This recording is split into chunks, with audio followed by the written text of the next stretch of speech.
Good morning. My name is Darryl Francois. I work with the Bureau of Ocean Energy Management in the Offshore Renewable Energy Program, and I'm chief of our engineering and technical review staff for the program. I'm going to introduce our panelists all in one row. They're going to speak after I go through a few remarks and set the framework. But we have with us today Anne-Marie McShea, who is the Offshore Wind Program Administrator from New Jersey's Board of Public Utilities. Catherine McCall, Acting Director for the Office of Coastal and Ocean Management from the Maryland Department of Natural Resources. Mike Snyder, Program Manager with the Ocean and Great Lakes Program from the New York Department of State. Andy Lipsky, Planning Officer with the National Marine Fisheries Service from NOAA's Northeast Fisheries Science Center. Matt Creelman, who you know from a previous panel, a Marine Information Specialist from the U.S. Coast Guard 5th District. Joe Atangan, the Branch Head for Readiness, Sustainment, and Compatibility from U.S. Fleet Forces Command. And we were going to have with us Jim Bennett, who would be the Program Director for the Office of Renewable Energy Programs, but he could not make it today, and I'm going to stand in for him at the end of the panel remarks here. I hope you picked up a copy walking in of the maps that we brought along with us. Sometimes when you put a slide up and then move on and people want a reference point, we thought that would be a good reference point for folks moving forward. The objective of this panel today is for state and federal representatives to provide some perspectives on offshore wind energy development and some potential issues or concerns or successes that they may have had in that arena, and maybe and ways to further regional discussion and collaboration moving forward. Our panelists are from 3 states and 4 federal agencies, and they'll each make brief opening remarks, about 5 minutes, and then we'll have some time for a discussion afterwards. But we also will turn it over for some of the state folks who are in the audience and the representatives from the Fishery Management Council to make a couple of remarks when our panelists here are done as well. And then we'll have some time for question and answers. As a framework for what you have in front of you is a map of the offshore renewable energy leases on the Atlantic coast. And just a couple of things to point out there. When I make remarks later, I'll talk about 4 stages of our process. But this sort of illustrates in a visual way the 4 stages of what we have going on in the renewable energy area. What are the drivers for this vigorous activity we have offshore? There are state renewable energy goals that are set, and a part of those goals, meeting those goals, are offshore wind targets for those states. And you can see a few of the goals up here on the slide in front of you. The second slide I just wanted to put up, and I'm going to click through this real quick so that, oh, there we go, shows what we know in terms of the leases that you see in front of you that are out there, and what we, based on our current estimates and when those leases were led and the plans that we have been told about, the basic estimates for a timeline of development offshore. And just to give you a little bit of perspective, we're right now evaluating the design, the turbine design and foundation design for 2 6-megawatt projects offshore Virginia, which is the Coastal Virginia Offshore Wind Project. It's a lease that was provided to the state of Virginia as a research project, a demonstration project, and the Virginia Department of Minerals, Mines, and Energy has partnered with Ørsted and Dominion Energy to make that a reality. But also, we have in-house right now a construction operations plan for Vineyard Wind, one for South Fork, and one for Bay State Wind, which are up in the Northeast in the Rhode Island, Massachusetts leases. But I'll talk a little bit more, but it's potential for 5 more construction operation plans to be in-house with BOEM in the next, over the next 12 months. So to set that stage for you, I'd like to turn it over to our panelists and maybe at the states first and ask them in terms of moving forward, what types of drivers there have been there to take the tack that you've taken, and then what may be some of the concerns that you have out of that, issues that you've worked to resolve, and maybe things you see for the future. And I'll turn it over to Anne-Marie. Start. Good afternoon, everyone, or good morning. It's a pleasure to be here with you. My name is Anne-Marie McShea. I'm at the Offshore Wind Program Administrator for the New Jersey Board of Public Utilities. So I help in the development of our offshore wind program and the implementation against the governors and the BPU board's policy goals and objectives. Just to give you an idea, I think I'm just going to give you some background and context for what we've been working on over the past year, just to give you an idea of the areas in which we are able to address our environmental issues relative to offshore wind development and the key initiatives the state is undertaking. New Jersey has aggressively been moving forward on all fronts to advance our offshore wind program since Governor Murphy came into office and signed Executive Order number 8 in January 2018. And that's really been the primary policy driver and a very important one that really shapes how we approach environmental protection.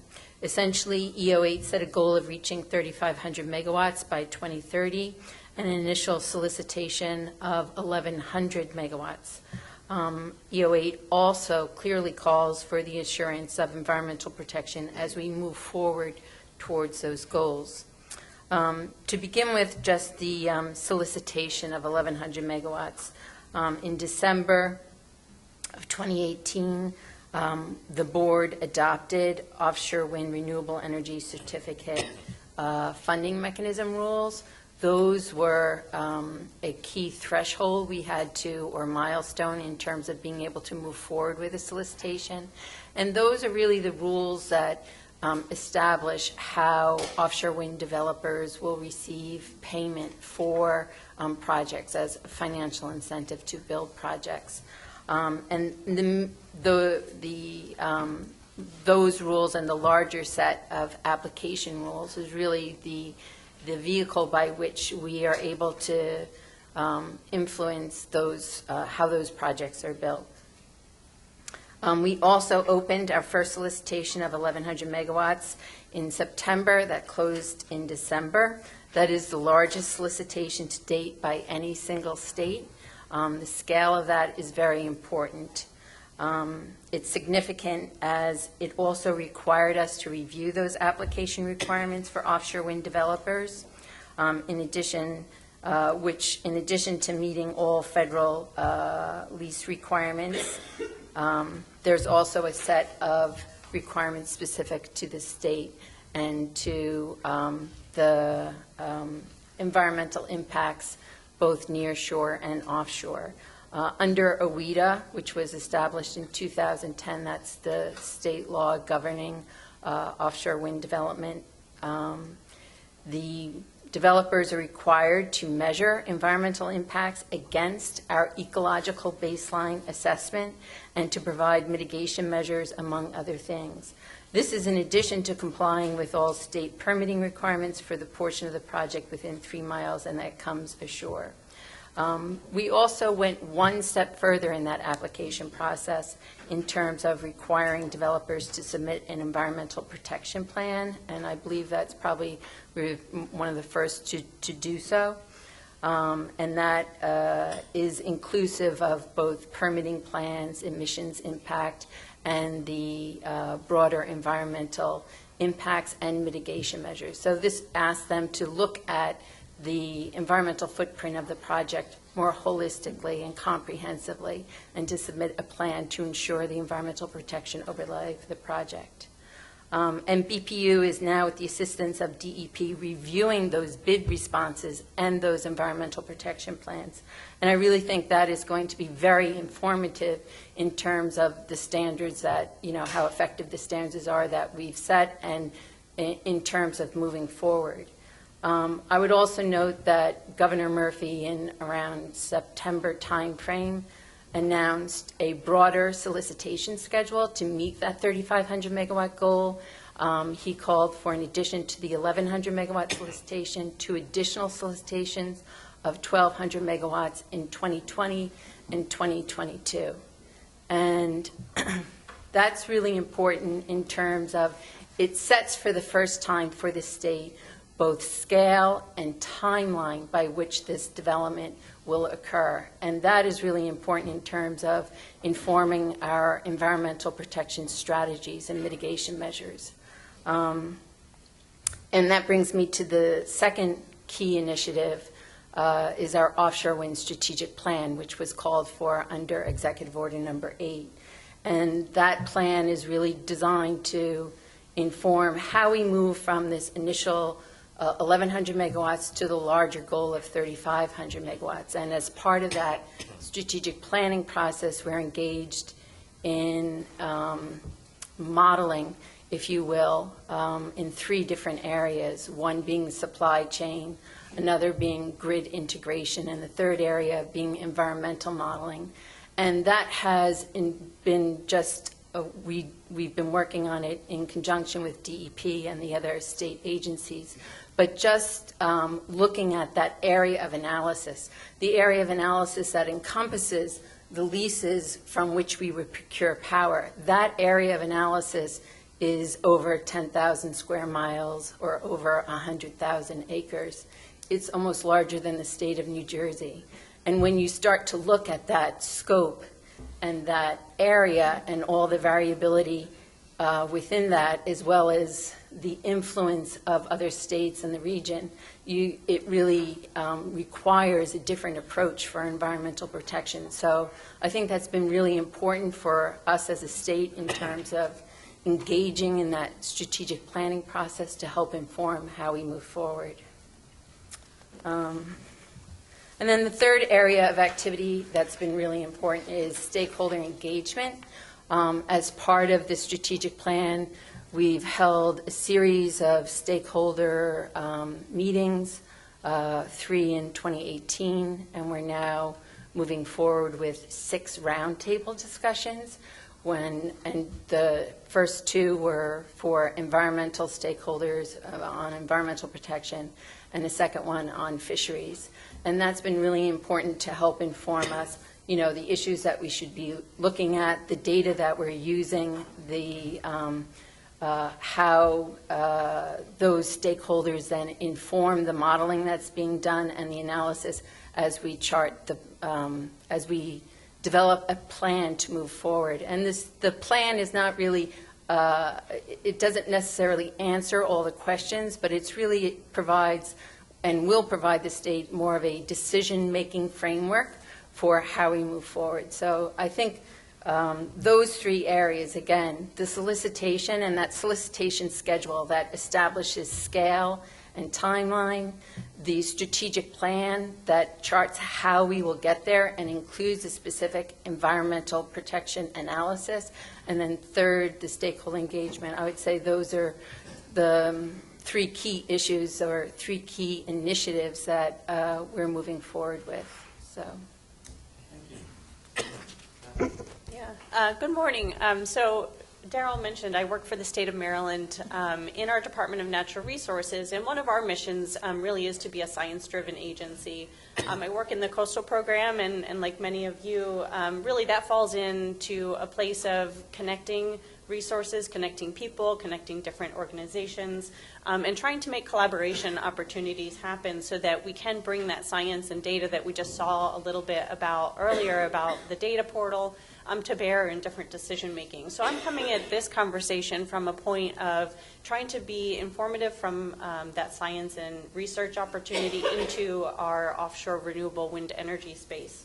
Our coastal program and our agency really works closely with our Maryland Energy Administration, the federal partners, and local partners to make connections and understand how our offshore renewable goals, our offshore renewable energy credits, mesh with some of our science and environmental protection goals and also some of our climate change goals. Darryl had a slide up about what some of the different renewable portfolio standards are across the region. And I know at least within the state of Maryland, ours currently are running through 2020, and conversations in our state are looking to what is the next aggressive goal that we want to start talking through for 2030. And so offshore wind is a conversation point about how do these offshore renewable energy goals fit into an overall portfolio for the state of Maryland. 2019 will be a pretty big year in terms of developing what our next goal will be, and part of that conversation is offshore wind. So one of the things I just want to spend a minute looking back over the past few years from Maryland's perspective, and then look a little bit forward into what the opportunities are from a region perspective to really come together and use the regional ocean partnership opportunity to make advances in how we're considering offshore wind in the busy space of our ocean. From Maryland's perspective, we've spent about the past 5 years making state investments in research and data collection on a number of different environmental species, and that has been funded in partnership with a couple of federal agencies, the U.S. Department of Energy, Bureau of Ocean Energy Management, and also the state's offshore Wind Development Fund. And we've made those investments in a couple of projects that I'll highlight because we want to be able to collect information, understand what the baseline data is, and inform some of the different upcoming environmental decisions and permits that will be coming along. And also, when we look back 10 years, we didn't have the wealth of data that we have now on the portal, and if we look forward 10 years, we're going to have a lot more. And so it comes along every single year that we're getting more and more information. We're able to plug in holes and understand more about what is happening from a resource perspective, from a human use and a community perspective in our ocean. So a couple of the highlights from an environmental considerations perspective, Maryland has learned quite a bit over the past 3 to 5 years about some of our black sea bass off our shore. One of the conversation points we heard about in the last panel also was about fisheries resources. Maryland, through its environmental conversations and stakeholder conversations with offshore wind, really heard the point from the fishing community about we want to understand more. So Maryland invested in a black sea bass project to understand some of the structure-affiliated species, what their relationship was in our ocean. So we're getting more and more data on that every year. And we're wrapping up our third season of collecting that data. Another big one that I wanted to highlight that is also coming to a really nice point in the next, I would say, 6 months, is about marine mammals. We worked with BOEM on that study and the University of Maryland Center for Environmental Science in the state to fund a passive acoustic monitoring project to understand the vocalizing marine mammals off the coast. And that's very important because we're learning more about some of our small cetaceans, some of our large marine mammals, and really being able to understand they're migrating along our coast, we know that, but how can we get a little bit more granularity in that data and understand what those patterns are so that we can plug into the environmental needs from an offshore wind energy industry perspective. So those are kind of 2 look-back things over the past 5 years that really will be coming up. There's a lot of other connections, I think, from a region perspective that provide an opportunity in the near future for collaboration. I want to say one of those big things, and I know NYSERDA and the Department of Energy have been having active conversations and engaging our region in terms of what are some of our environmental conversations through the Environmental and Technical Working Group. I think Mike may speak to that a bit. But it really provides an opportunity to advance some of those conversations. What do we need to prioritize in the next few years?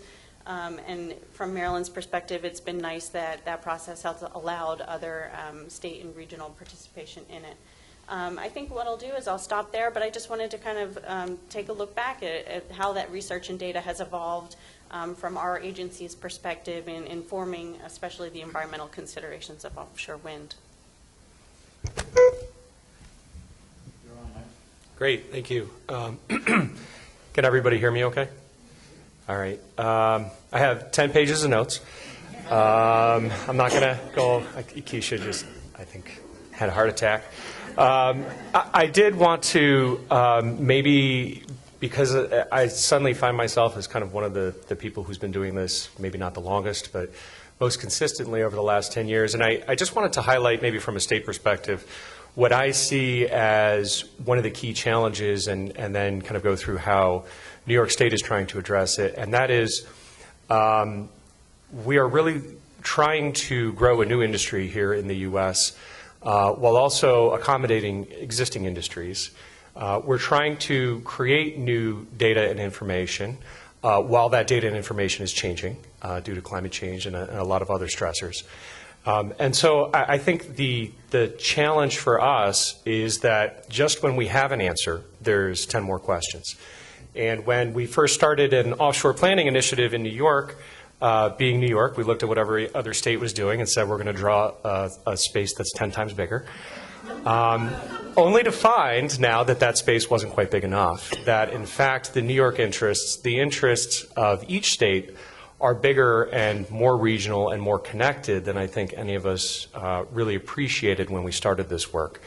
And I think that goes to the points you heard from Anne-Marie and from Catherine, that as states, we're really compelled to take a very collaborative and partnership kind of focused approach to these types of efforts. So in New York State, it's not just the New York Department of State where I sit and the State Coastal Program, but it's also NYSERDA, the State Energy Research Development Authority. We're very fortunate in New York to have an energy authority that has the means and the focus to really drive some innovation. We also have a very strong Department of Environmental Conservation in New York, which has a specific focus and an interest in understanding the environmental impacts, but also driving some of that data and science conversation forward. So this partnership, has grown just as kind of the consideration of the different issues has grown. And I think as we look at a regional scale, it's incumbent on everybody in the room to kind of think more broadly about some of these challenges and think about who else we should be partnering with to try to address some of the underlying information needs, but also trying to identify what are those next issues. There's 3 key areas that New York is really focusing on. I'm going to touch on them very briefly, and partly because you've heard them all already this morning. The first is data.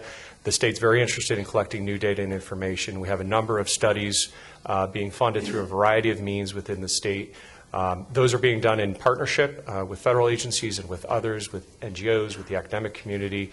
And we're trying to get a better handle, in particular, on some of the environmental resources. So like I said, it's not just that we're trying to create a new industry. We're also trying to get new information. We're trying to learn more about the ocean as it is and as it's changing. Some of the key areas that we're focusing on are large marine mammals, whales, but also birds, sea turtles. We're trying to get a sense of seasonality as well as location and sighting. Where are they present? How are those presences or absences changing? And we saw a little bit of that earlier in some of the slides about the humpback whales, seeing them in places we never saw them before. The second place that we're really focusing, which is tied to that data, and I just was really encouraged to hear, but not surprised, everybody else mentioned that data is great, but you need to really vet that data and have the consultation about how to use that data with the people for whom it's relevant. And so fisheries data is really nice. VMS data is kind of a holy grail for a lot of us. But then we also have to remind ourselves that we need to take that data back to the fishers and understand what it really means. And then we also have to understand as a state, how are the federal agencies going to be able to use that data? So, we're kind of trying to be an intermediary, as it were, between those who have the data and those who are going to be using the data so that we can provide it in a way that's most meaningful to both. And that in and of itself is a tremendous challenge. We had that consultation take place through a number of mechanisms. You've heard a couple of times already some free promotional advertisement for a transit working group, or rather a transit workshop that's going to be held next week in Port Jefferson. And that, again, is an effort to capture not just the New York fishing interest, but a more regional scope so that we can really understand from a perspective of not just New York, but from the broader region as a whole, how they are potentially impacted by development. We also have, which I lead, a maritime working group, which is taking care of that other industry that we're all familiar with, the navigation, maritime traditional port activity. And that's another interest that we see is growing and changing. Panama Canal expansion, deepening of channels and new dredging requirements.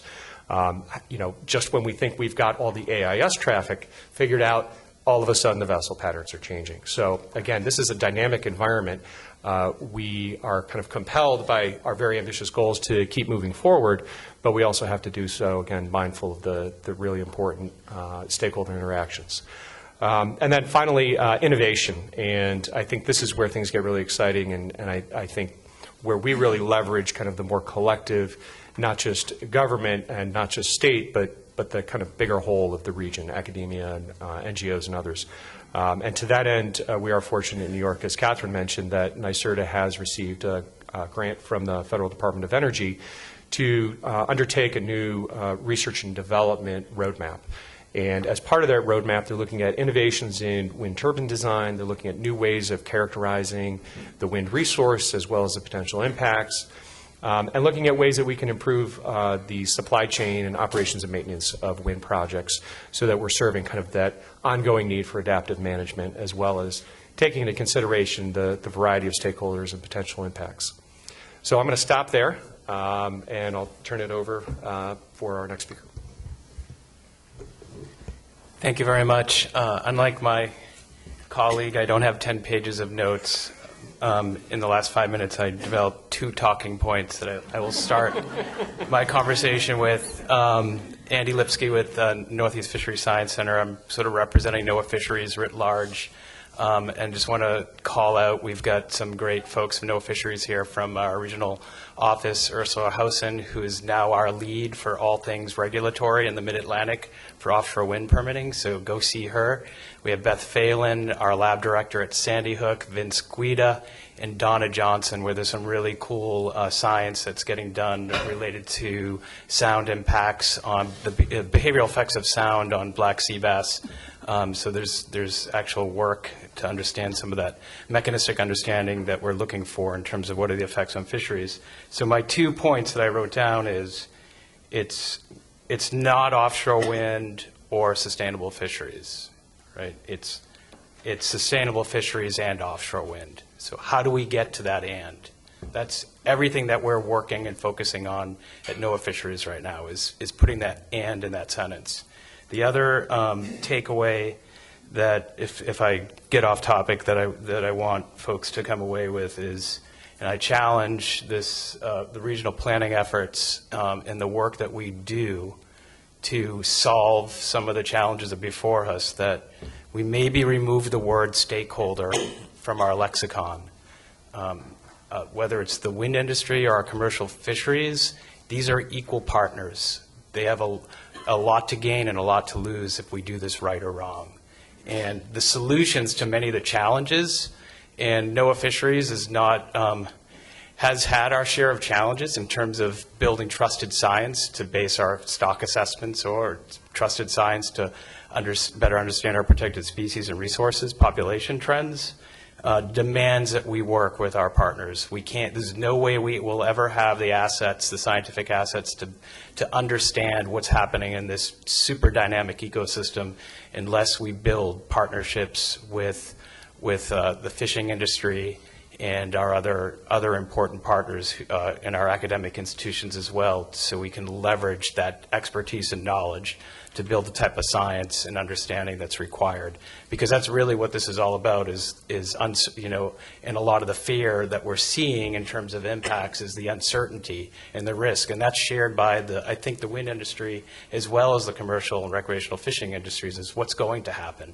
And so answering that question of what are the effects, what are the impacts, is one of the key challenges that we are facing, not just as NOAA Fisheries as an agency, but collectively of state or federal interests. So my other caveat to my remarks is that we are fully supportive of the administration's efforts to advance offshore energy, offshore renewable energy, and to do that while at the same time maximizing our commercial and recreational fishing opportunities. So how do we get to that and?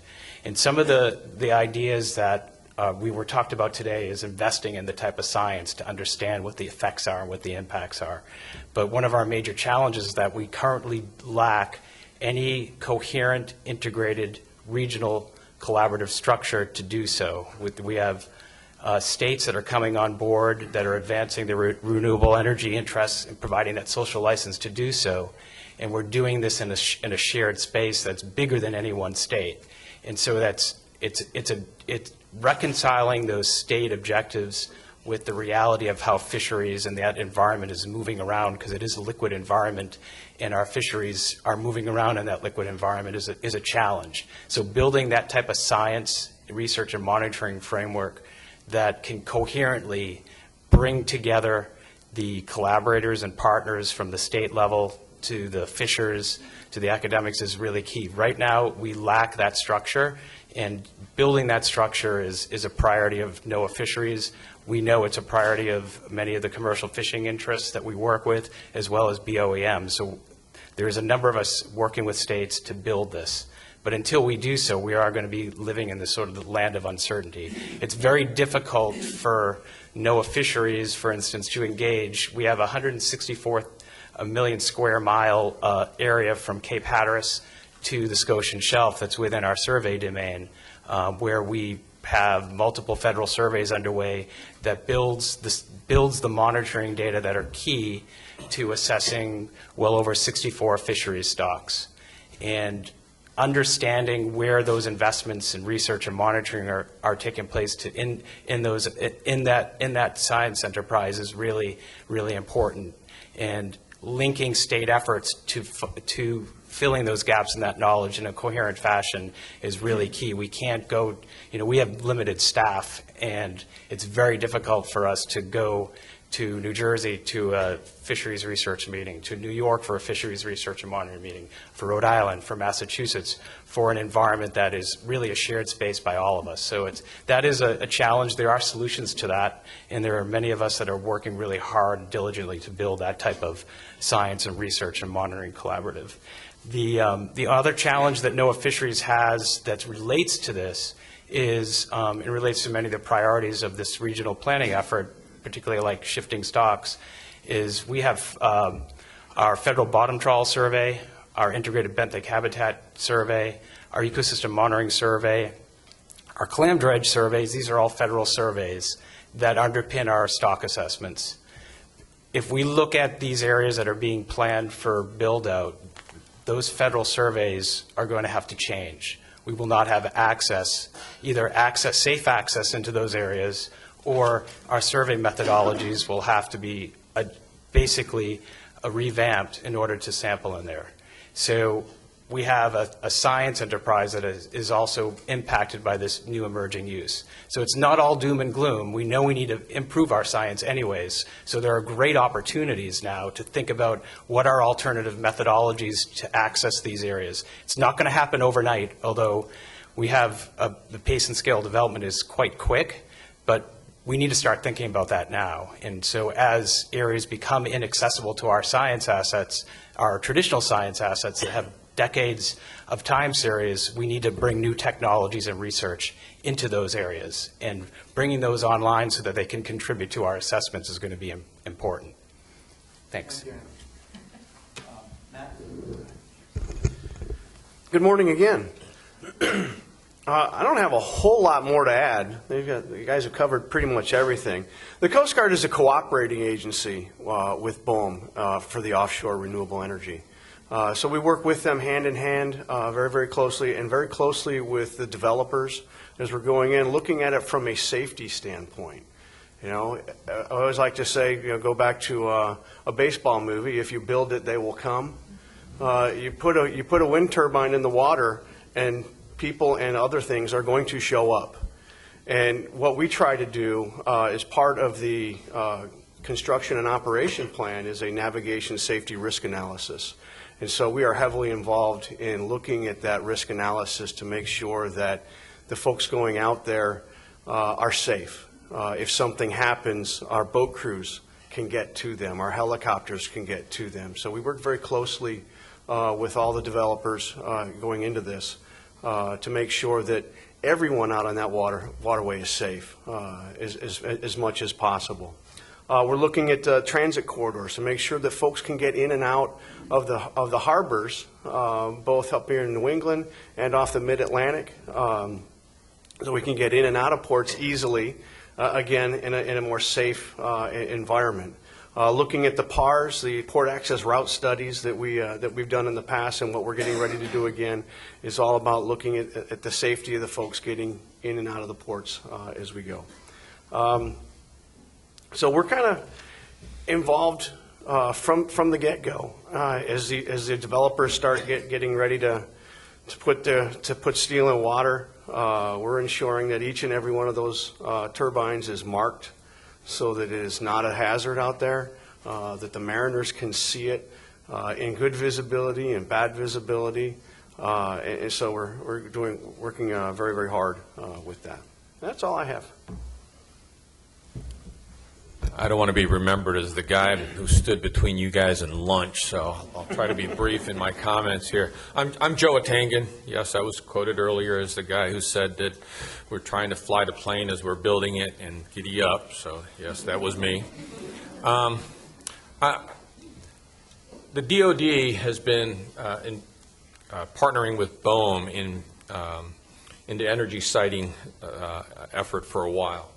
And I want to speak specifically about our role at U.S. Fleet Forces Command. U.S. Fleet Forces Command is essentially the Atlantic Fleet. Our responsibility is to man, train, and equip our men and women and our ships to deploy overseas to fight our nation, to protect our nation's efforts overseas and along the coast of the U.S.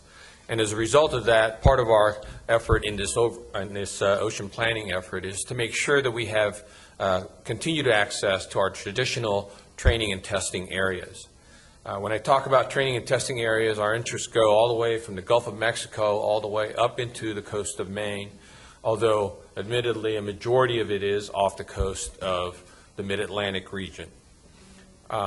Our interests lie not just on the surface of the ocean, but in the airspace immediately above it and the subsurface below, all the way down to the bottom.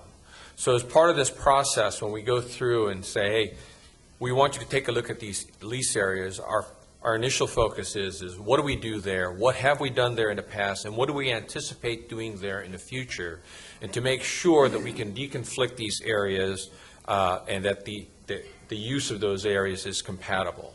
So we work very closely together with BOEM to make sure that the areas that have been identified are in fact areas that we can continue to operate safely in, fly, whether it be flying, operating the ships, operating submarines specifically, and make sure that it does not impact where we put those wind energy areas.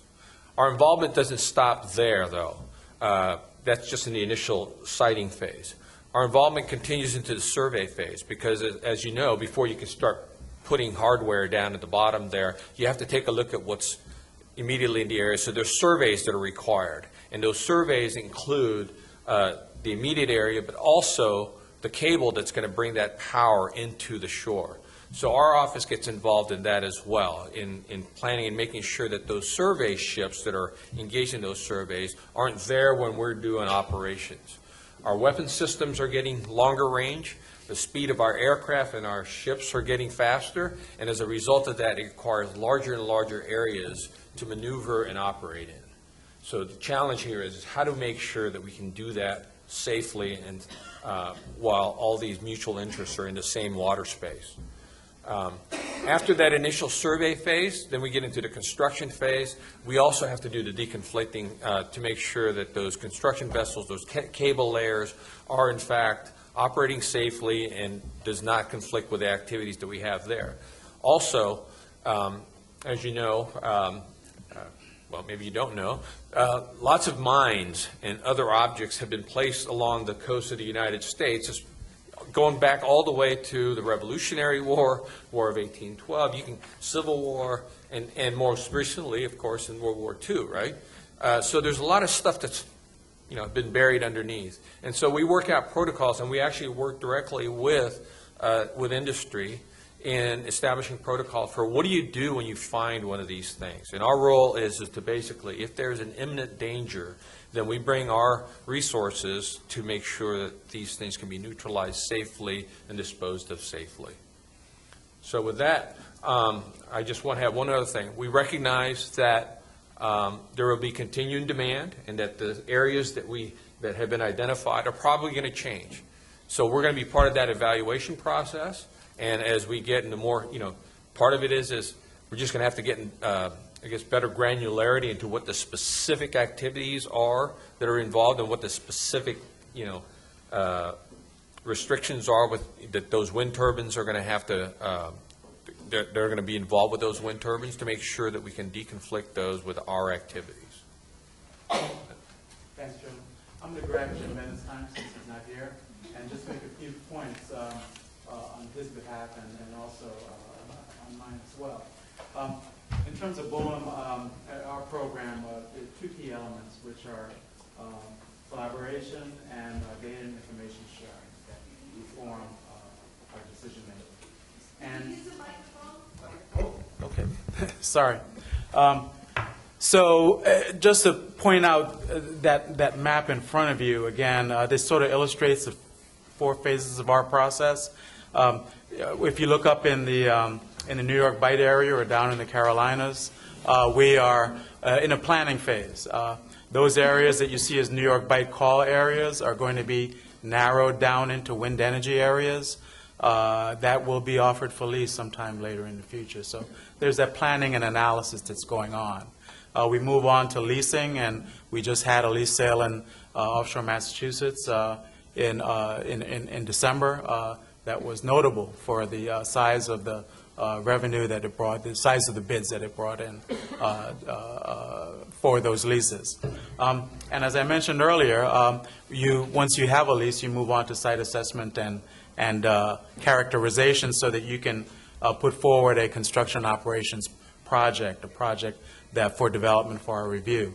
And as I mentioned earlier, there are several COPs in that phase. And then lastly, once a COP is reviewed or it's approved in its entirety, we then move on to actual implementation. And offshore Virginia, we're looking at the design of those specific turbines and the route to shore of its transmission line. Even for those, but that process exists for other projects down the line. So I heard a couple of things that I think that were really key. But one thing I did want to pay to make a point about is that the Renewable Energy Program got going with the Energy Policy Act of 2005. That's less than 15 years ago. The Marine Cadastre was generated, mandated to BOEM and NOAA to develop by the Energy Policy Act of 2005. So that cadastre did not exist 14 years ago. And of course, the portals have grown out of that. And so a lot of the information that was in separate federal agencies and state agencies have really been brought out to the public and to our partners, as Andy says, over the last 15 years.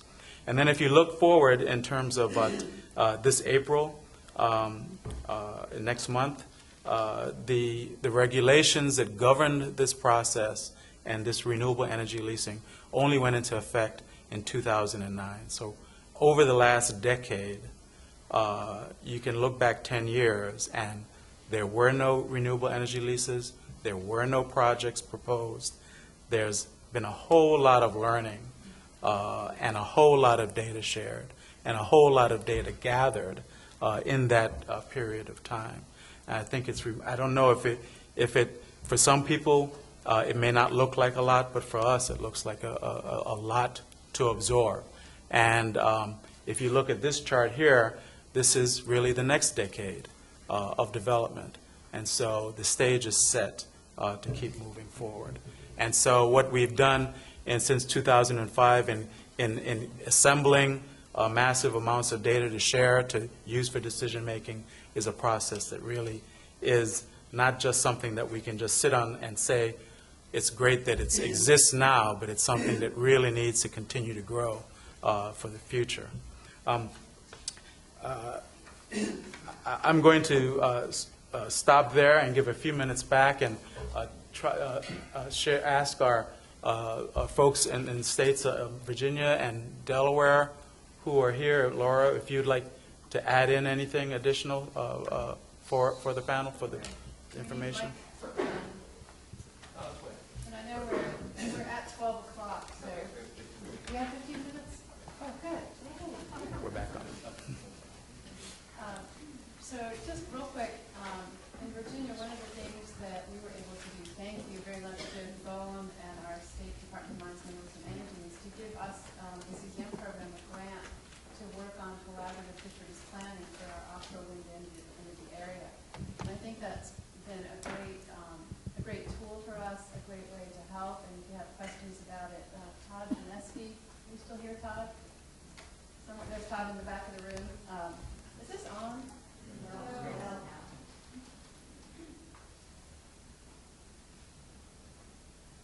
Is the battery done?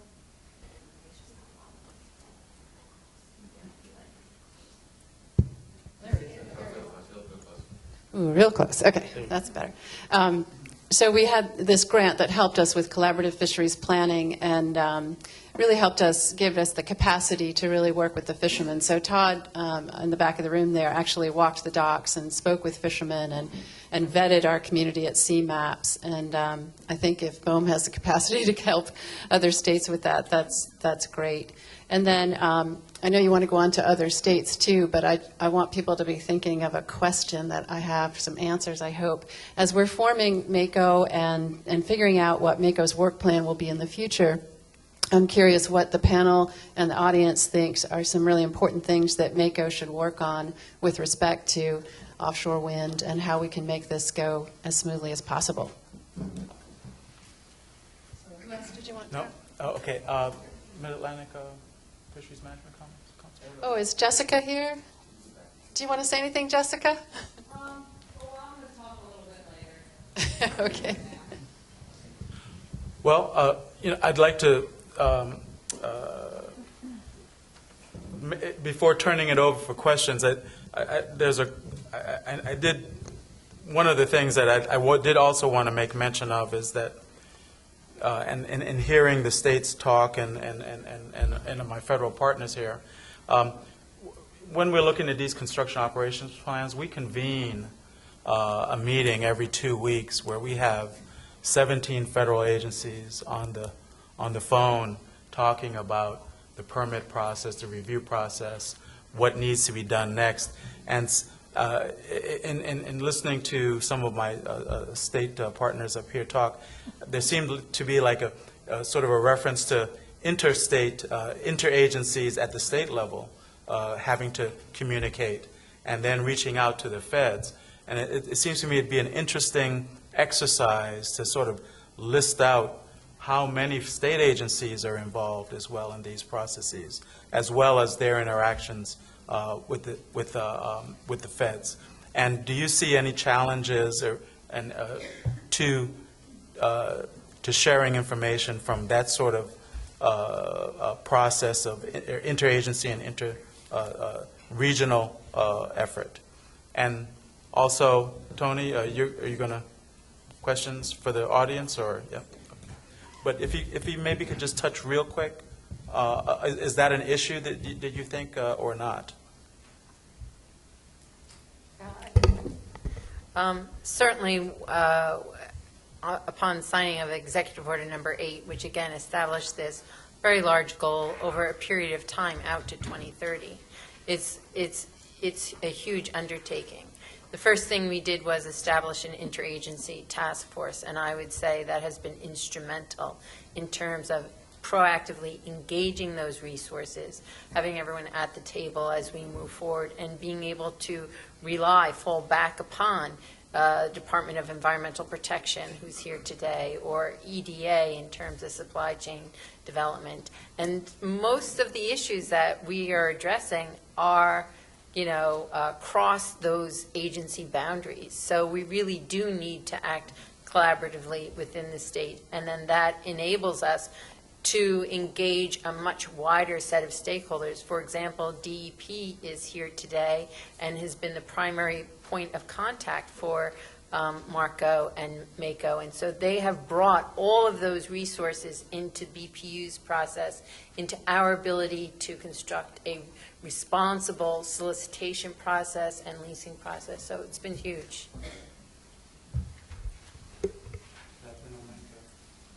No, I would just say similar experience in New York and our state offshore wind master plan that was referenced by Lindy earlier made a particular emphasis on kind of that cross-agency collaboration being really critical. And I mentioned the working groups. There's a maritime group. Cheryl is here from our DEC, and they're heading up a fisheries work group.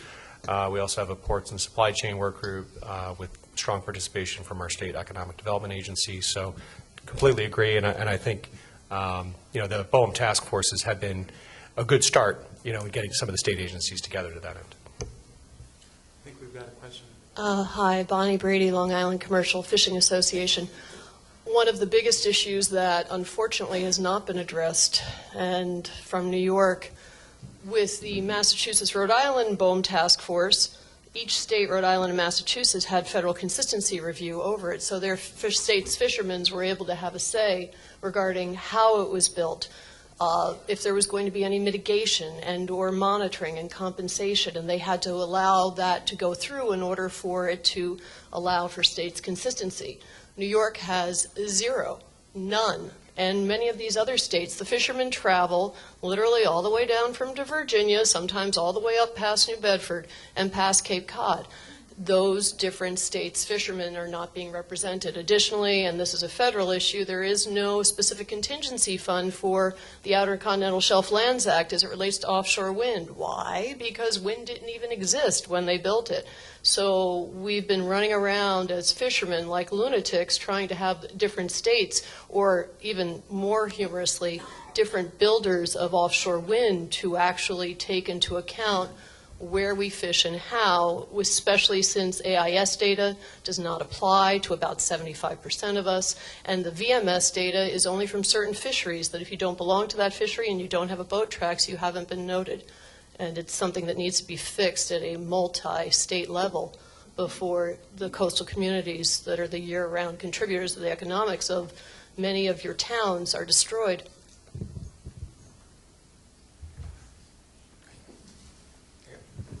Comment, one here and one here. I'm going to actually ask, I'm going to take my hat off and ask a question too after you go over there. Good morning, Jeremy Firestone, University of Delaware. And I want to bring up a number of points. I've been working on offshore wind since 2003, just as a bit of background. One of the things I think that we need to do a better job is to engage those individuals who we typically don't think of as stakeholders. So these are the people who are not in this room and who are not represented by people in this room. And we need to do, and this goes more generally to marine spatial planning, but clearly to offshore wind. I'm talking Rotary clubs, Lions clubs, Masons, American Legion, VFW, garden clubs, civic organizations. These projects affect people and the places and the relationships with places, and we don't do a good enough job of engaging them. So I think that could be one thing on the Marco or Mako agenda. And the turbines are changing, and so there are some advantages probably for commercial fishermen as they get really large because they're going to be further spaced. But they're also going to be, people thought about them as 450 feet and then 600 feet and 700. They're going to be 750 to 1,000 feet tall. So these are going to be ginormous structures, and we need to be cognizant of that. Research, and I do want to first acknowledge Anne-Marie McShea for mentioning the word engagement. So there hasn't been a lot of talk about it.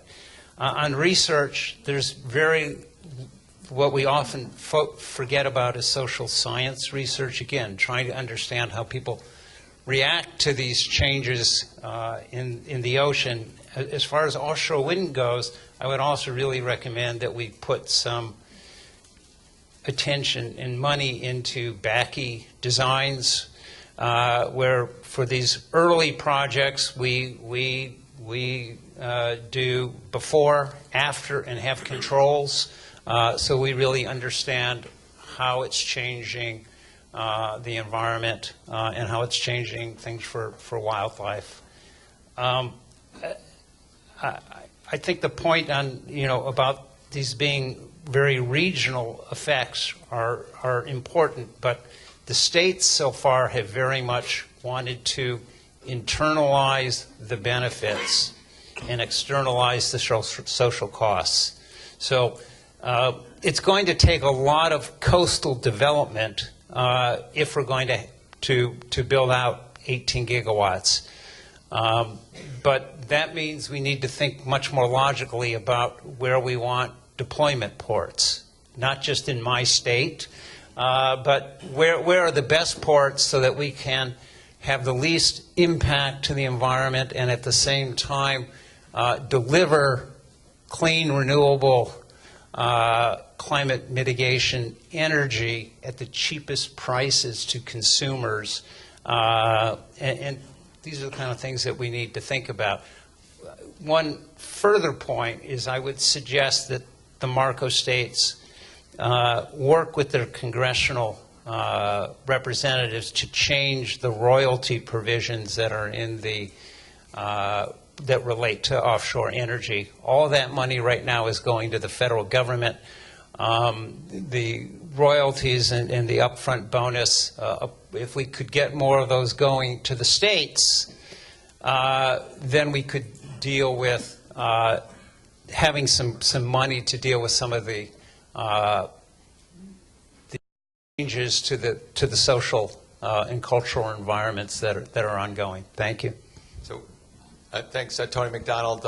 Without facilitator, this is Urban Coast Institute question. One observation to build on Laura's thing is that just listening to some of these presentations, do think some of the thematic issues that we'll be discussing for the rest of the day probably overlap with this. We have a marine navigation session. We have a session on sand and sediment management. We have a discussion of other things. So we may think about, again, what the value added is of MACO to all the other activities. You guys are incredibly busy, so we want to make sure that we don't duplicate, but we add value to what you're doing at the MACO level. So just think that there may be opportunities in the afternoon breakouts to raise. So we're also talking a little bit about fisheries habitat shift and the impacts on fishermen and stuff like that. So there may be some opportunities there. And my specific question is one actually, ocean indicators, we're going to have a session on that. And I've been following this maybe more closely than some, not as closely as others, but when I hear things like environmental impact plans, ecosystem baseline assessments, the work that Maryland is doing, COPs, NEPs, there's going to be a lot of environmental analysis during these processes through a variety of different frameworks.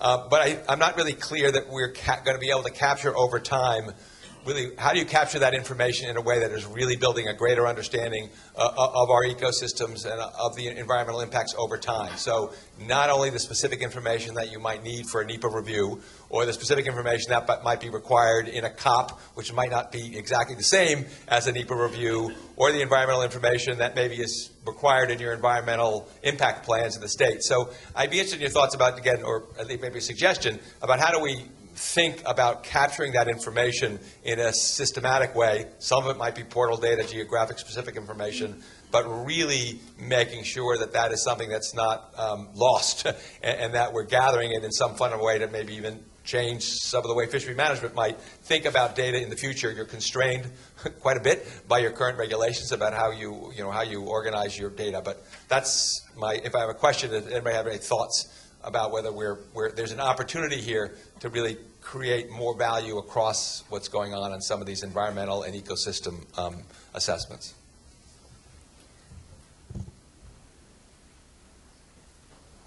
If I could just respond to that, I think one area in which New Jersey has built incredible value, in addition to partnering with our agencies and DEP, has been working in collaboration with scientists and researchers who are acting in the public interest and who have that broader framework. And for New Jersey, it's been the Rutgers Center for Ocean Leadership, the Are You Cool team that's here today, Josh Kohut and Joe Brody. They have provided an amazing resource to us in terms of planning, not just for a single project, not just even for a single industry, but being able to visualize, conceptualize, and put data around things that cross those areas. And so when you're talking about a regional benefit, there is absolutely a regional benefit in terms of pursuing a science, in terms of the science that we use to inform offshore wind is in many instances the same science that helps us understand or forecast severe storms, as well as climate change and fisheries management. And it's being able to continually invest in the advancement, I think, of that science and science in the public interest, where there's, huge value. And so, I think being able to work on those types of initiatives regionally is really the next big threshold. I have a very short question, but a very important question. Backbone transmission line, you have all the states here. Nobody's talking about it. It is a necessity. I've known that for at least 10 years now. Long-term offshore wind from Virginia to Maine. Obviously, it makes a lot of sense to do that. It's more economical, et cetera, et cetera, et cetera. What are you guys doing about the backbone transmission line? Because it's necessary, and it needs to be RFP'd as soon as you guys can get your acts together on this.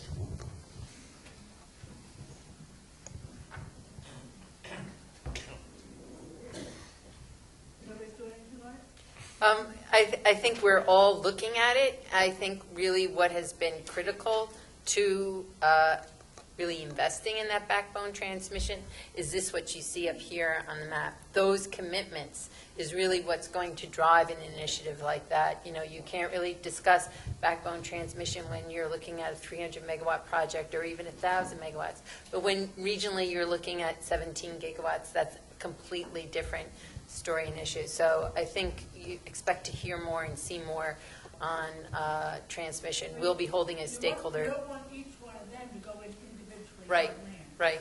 The first couple maybe, but they really need to hold up to, what the guy said from the Coast Guard makes sense as well, right? Yeah. So it's a no-brainer to me.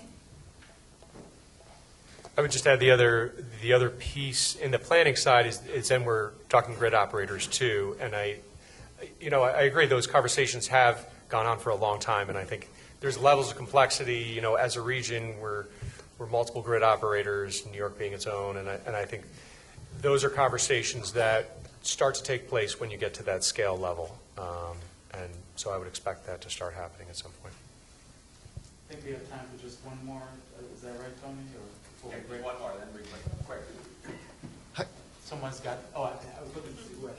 Thanks. So, Matt Campo from Rutgers University from the Blaustein School, and I'm interested in the entire panel's thoughts on policy challenges. So a lot of this is situated within NEPA, the Coastal Zone Management Act, and dozens of other sort of federal and state policies that have existed for a very long time, not envisioning this. So what have been some of the most challenging what have been some of the challenges with existing policies? Does the Coastal Zone Management Act apply? How does Magnuson-Stevens work with this, right? What have been some of the most interesting policy challenges that you've encountered, and how have you overcome those?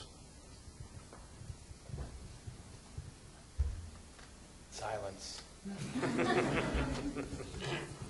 There's some fairly powerful authorities that govern what happens out on the outer continental shelf. That's clear. I'm not going to get into like this needs to be fixed, that needs to be fixed, but I think Joe has it. We're building it. We're flying as we build it to some degree.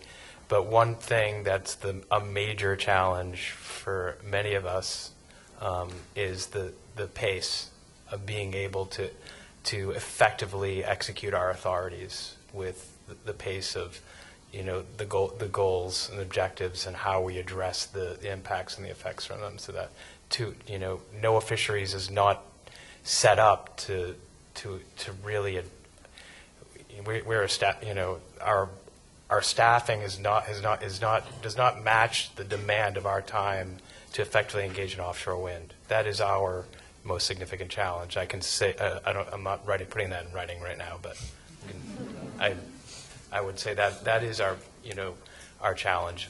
There's various authorities. There's many, and many of them are powerful. But being able to effectively execute them, how do we build the best available science? We like to talk about not achieving the best available, but the best possible. Otherwise, we never progress. And being able to do that, and then build on from the decision we did before, like, oh, I wish we did this differently. Oh, we can do that differently now. So I think that is our greatest challenge. That's from my standpoint.